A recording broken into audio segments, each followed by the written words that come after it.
Alright guys, welcome back to the channel. It's your boy Ryan here. I'm back with the Xbox portion of news for today. Let's go ahead and get into it. Microsoft unlocked 1080p mixer game streaming on Xbox One. This latest preview update also adds support for Arabic and Hebrew languages. I will leave a link in the description below. This also is upgrading the user interface for the Xbox One, the new user interface. You guys already know how I feel about the user interface. If you didn't, you guys check it out on the channel. I reviewed that. Not really, well, I'm just going to let you guys see that. Okay, this one right here, I'm just going to go through this really fast. Not even going to read all this. I'll leave it in the description below. They're basically just talking about their partnership. But Xbox One X and Samsung's QLED team up for official 4K partnership. They're talking about this. Now, I want you to listen to this right here. Where is it? Okay, hold on. Okay, November release in the okay. So, November 7th, 2017 release, and see the powerful new hardware running on numerous high-end displays. Given that 4K gaming is rather difficult to properly convey online, come on, well, I guess his website's not working. But reading what it says here, given that 4K gaming is rather difficult to properly convey online. How many times have I said this, people? You can't rely on YouTube and third-party games. YouTube does not do these games any justice. Let's say Rise of the Tomb Raider was even better looking on the PS4 Pro, right, than what we've seen today, right? YouTube has a different way of compressing the image and compressing your video. They use different compression than what we're used to in terms of 4K.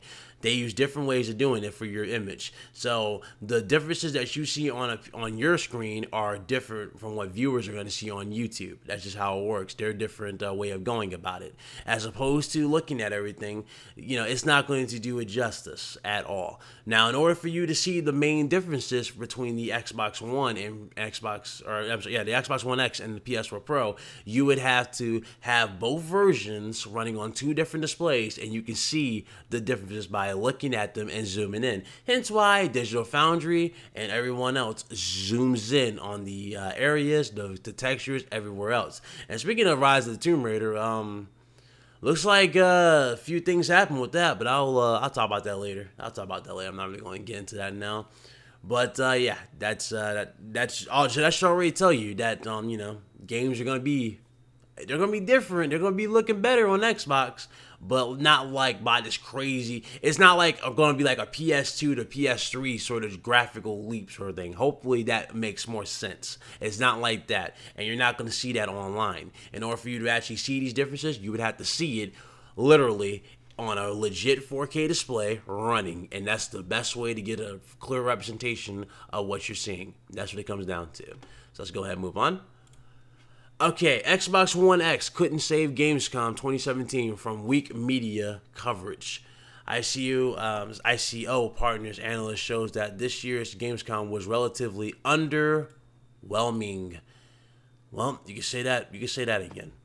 With this year's Gamescom now in the rearview mirror, partners have taken a look at the level of media coverage the event generated compared to previous years. As it turns out, even with hype for Microsoft's upcoming Xbox One X, Gamescom 2017 saw the lowest level of media coverage since partners started tracking it in 2014. The numbers of articles tied to the event was just over 15,000. This year's edition of Gamescom was relatively underwhelming when it comes to strong media beats, new games, high-profile announcements, trailers on high expectation games, and the media coverage will reflect that, said Thomas. I'm not going to pronounce his name.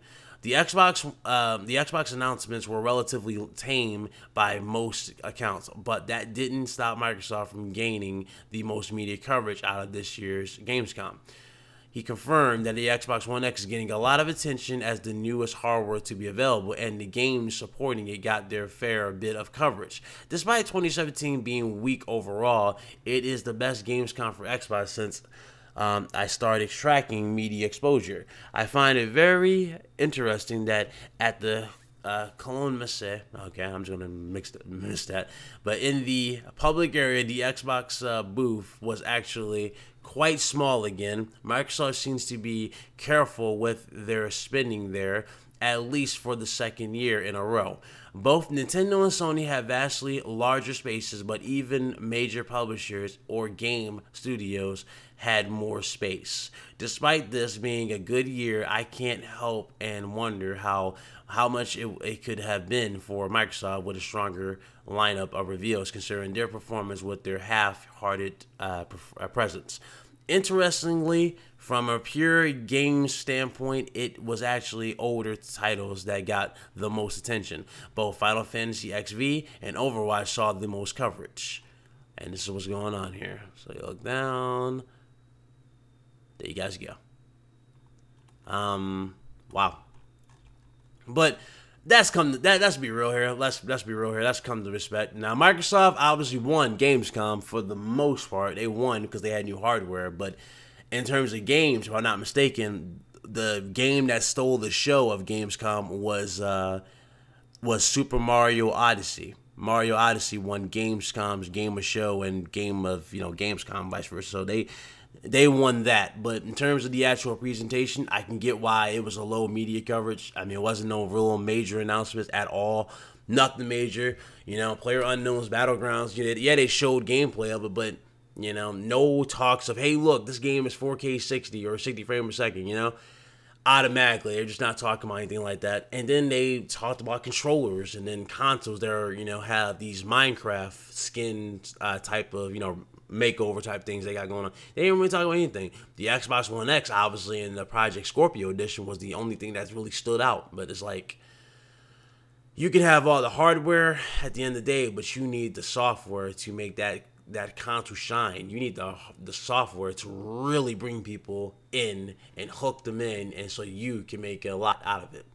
And obviously, this news right here is the big one. This is the big one.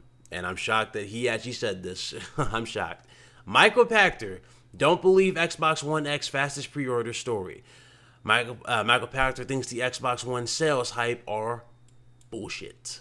Those are his words, not mine. Those are his words, not mine. Okay. All right. Let's read this whole thing. Let's just read this whole thing.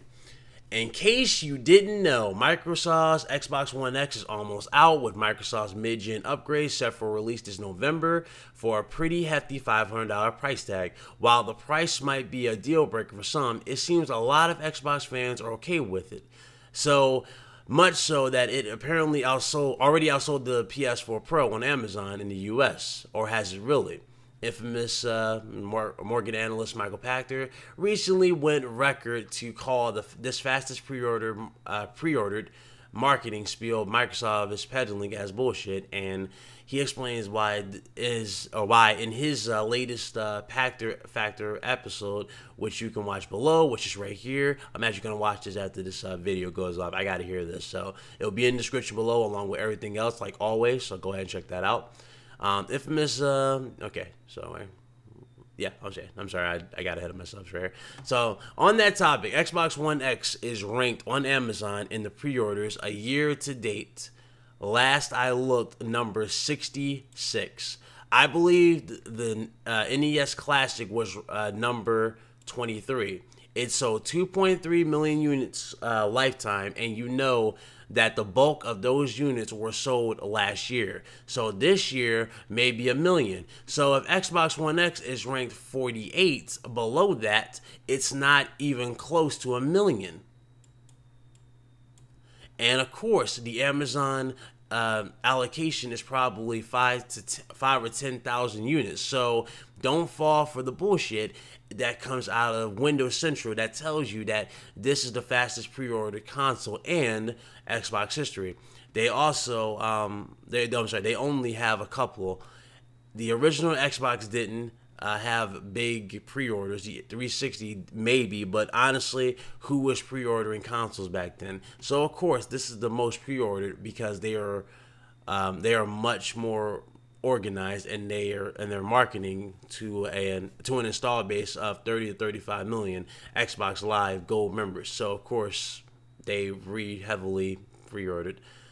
Note that Pachter has gone on Twitter and apologized for his statements to Windows Central. He reported the Xbox One sales news, having said that he only apologized by the extra of others and not the actual reports, meaning What was that? Yeah, meaning he does not think the faster on bunk.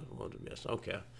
Well, you know it's bad when the main dude hyping up Xbox, like the dude who was always with Microsoft. I'm talking from day one. If you look back at the 360 days, man, he was always with Microsoft. Always. He was always with Microsoft. He never said anything negative. You know, he said that Microsoft was going to win this generation easily by teaming up with cable providers and giving you a console, you know, with a basically a cable service bill type of thing with, you know, like $100 for the console. I mean, I'm like, he was saying a lot of crazy stuff for this console.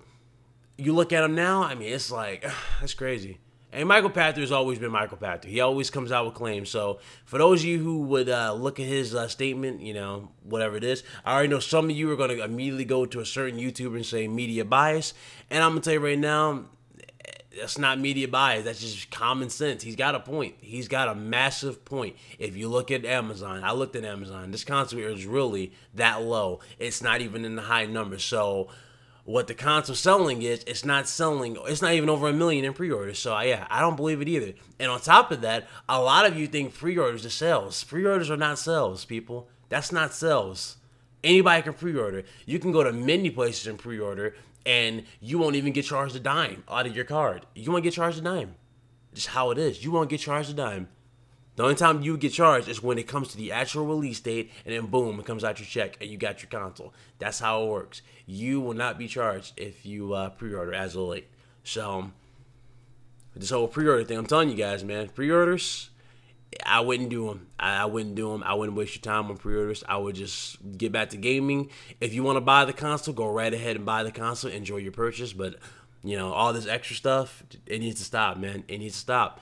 And that's just the reality of the situation. But that's it, though. That's the news I got for you for the Xbox camp. I already covered Sony's content. It's on the channel. Go check that out. I got plenty of time, so I think I'll just do some Nintendo news. So, check you guys later. You guys be good. Thank you guys for almost 1,400 subscribers. You guys be good. I will see you guys later. Later, guys.